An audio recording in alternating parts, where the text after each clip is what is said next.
नमस्कार, स्वागत है आपका दस्तक लाइव में। आइए बढ़ते हैं भोपाल की खास खबरों की ओर। मध्य प्रदेश के चिकित्सा शिक्षा मंत्री विश्वास कैलाश सारंग का बयान। प्रधानमंत्री नरेंद्र मोदी पर कमलनाथ के वादे के मुकरने पर मंत्री सारंग ने कहा, प्रधानमंत्री नरेंद्र मोदी न वादे से मुकरते हैं, न ही वादा तोड़ते हैं। वादे से मुकरना और तोड़ने की परंपरा कांग्रेस और नेहरू परिवार की है। आजादी के बाद ऐसी कम ही सरकारें रही है जो देश के कल्याण और विकास के लिए काम कर रही है। मोदी जी ने हर वादे को पूरा किया है। देश की सरकार ने बहुत ही साइंटिफिक तरीके से कोरोना से बचाव किया है। स्ट्रीट वेंडर्स को लोन देने की बात हो या कोई और, मोदी सरकार ने हर स्तर पर देश के कल्याण का काम किया है। कोरोना संक्रमण को लेकर कहा कि प्रसन्नता की बात है कि आज कोरोना का एक भी नया मरीज भर्ती नहीं हुआ है। हमें कोरोना से बचाव करना है और इसके लिए एहतियात रखना बेहद जरूरी है।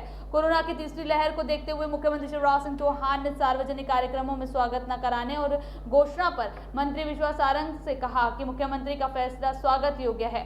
हम सब तीसरी लहर की तैयारी कर रहे हैं, ऐसे में स्वागत की जरूरत नहीं है बल्कि काम की जरूरत है। मुख्यमंत्री शिवराज सिंह चौहान ने हमेशा काम को सर्वोपरि रखा है। मंत्री ने कहा कि तीसरी वेव को देखते हुए हमें सामाजिक तौर पर कोरोना गाइडलाइन का सख्ती से पालन करना चाहिए, मास्क लगाना चाहिए, सोशल डिस्टेंसिंग का पालन भी करना चाहिए। हमें सुनिश्चित करना होगा कि तीसरी लहर मध्य प्रदेश में न आए। हमने मध्य प्रदेश में जिस तेजी से वैक्सीनेशन कार्यक्रम चलाया है उससे हमें उम्मीद है कि तीसरी लहर का प्रभाव नहीं पड़ेगा। ओबीसी आरक्षण पर कमलनाथ के ट्वीट पर पलटवार करते हुए मंत्री विश्वास सारंग ने कहा कि कमलनाथ जी पहले यह बताएं कि 15 महीने में उन्होंने क्या किया। आरक्षण के नाम पर कमलनाथ सरकार ने ओबीसी वर्ग को सिर्फ धोखा दिया है। भोपाल से सलमान अली की रिपोर्ट। हम सबके लिए प्रसन्नता की बात है कि मध्य प्रदेश में जो हमने महा वैक्सीनेशन अभियान चलाया था वो पूरी तरह से सफल रहा है। 2 दिनों में लगभग 42 लाख लोगों को हमने वैक्सीनेट किया है।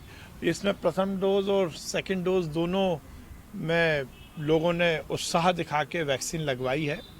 माननीय मुख्यमंत्री जी के नेतृत्व में जो कार्य योजना बनी थी उसकी सफलता का ही ये परिणाम है कि हमने ये वैक्सीनेशन प्रोग्राम को सुचारू रूप से मध्य प्रदेश में निष्पादित किया है। आज हमें बहुत प्रसन्नता की बात है कि एक भी कोरोना का मरीज अब भर्ती नहीं है। ये हम सबके लिए बहुत सकारात्मक खबर है, पर उसके साथ ही अभी भी हम सबको पूरी तरह से कोरोना प्रोटोकॉल का ध्यान रखना चाहिए। मास्क लगाएं, सोशल डिस्टेंसिंग का पालन करें। फिर बताएं कि 15 महीने वो कहाँ सो रहे थे जब उनकी सरकार थी। तब तो उन्हें ये मुद्दे याद नहीं आते थे। कमलनाथ जी यदि उस समय जग जाते तो शायद ये मुद्दे हल हो जाते। और पिछड़ों को आरक्षण देने वाले मामले में तो यदि दगा किसी ने किया तो वो कमलनाथ ने किया। जिस प्रकार से उन्होंने कोर्ट में स्वयं जाकर स्टे लेने का षड्यंत्र रचवाया और जब कोर्ट में केस लगा इस विषय को लेकर तो कमलनाथ की सरकार ने सरकारी वकील को भी खड़ा नहीं किया। जानबूझ के पिछड़ों को आरक्षण ना मिल सके 27%, इसका षड्यंत्र यदि किसी ने किया तो वो कमलनाथ ने और कांग्रेस की सरकार ने किया।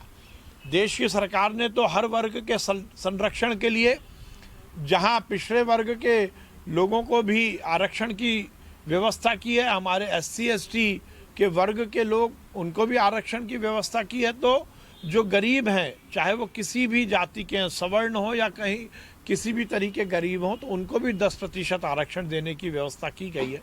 तो हमारी सरकार तो सभी वर्गों के कल्याण की सरकार है, सभी को समाज की मुख्य धारा से जोड़ने वाली सरकार है। सामाजिक कार्यक्रम और ये राजनीतिक कार्यक्रम बंद कर देना चाहिए। नहीं, देखिए हम सबको ये तो सुनिश्चित करना ही चाहिए कि हम सोशल डिस्टेंसिंग का पालन करें, हम मास्क लगाएं, हम ये सुनिश्चित करें कि बिना वजह हम भीड़ इकट्ठी ना करें। ये सब तो एहतियात हमें रखनी ही चाहिए, क्योंकि हमें ये सुनिश्चित करना है कि थर्ड वेव ना आए। वैसे मध्य प्रदेश में हम बहुत ही तेज गति से जो वैक्सीनेशन कार्यक्रम कर रहे हैं, उससे हमें उम्मीद है कि लोग थर्ड वेव से निश्चित रूप से बचे रहेंगे।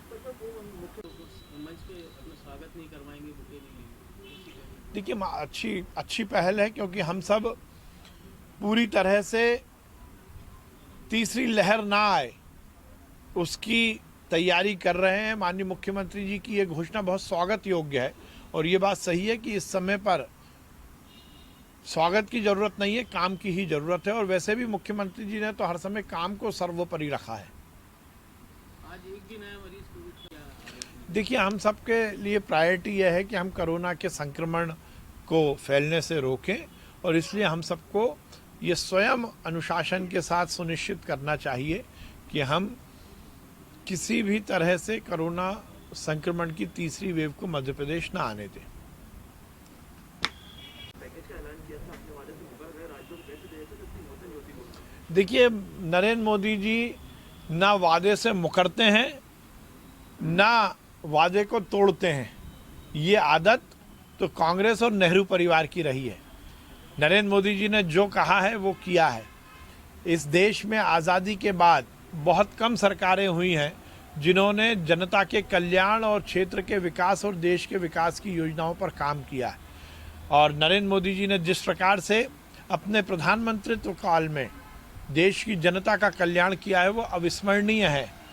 कोरोना के काल में भी देश की सरकार ने बहुत ही साइंटिफिक तरीके से इस बड़ी समस्या का निदान किया। चाहे लॉकडाउन लगाना हो या अनलॉक करना हो, वैक्सीन बनाना हो या वैक्सीन लगाना हो, किसानों के हित में बात करनी हो या स्ट्रीट वेंडर को लोन देने की बात हो, हर स्तर पर नरेंद्र मोदी सरकार ने जनता की जान बचाने के साथ साथ उसके कल्याण की भी व्यवस्था की है। गाइडलाइन के तहत ठीक है, हमारी ये रूटीन बैठक है। Bharatiya Janata party cadre base party है और हम हर समय हमारे पुराने कार्यक्रमों की समीक्षा और आगे की कार्य योजना को लेकर बैठक करते हैं। आज सभी जिलाध्यक्ष उपस्थित होने वाले हैं। हमारे राष्ट्रीय सह संगठन महामंत्री आदरणीय शिव प्रकाश जी हम सबको संबोधित करेंगे। माननीय मुख्यमंत्री जी, प्रदेश अध्यक्ष जी, संगठन महामंत्री जी सभी इस बैठक में रहेंगे और सभी मार्गदर्शन देंगे। कमलनाथ जी प्रसन्नता की बात है कि आज एक भी मरीज अस्पताल में भर्ती नहीं हुआ है और भगवान करे यही स्थिति रहे और हम सब कोरोना की इस महामारी से बचे रहें।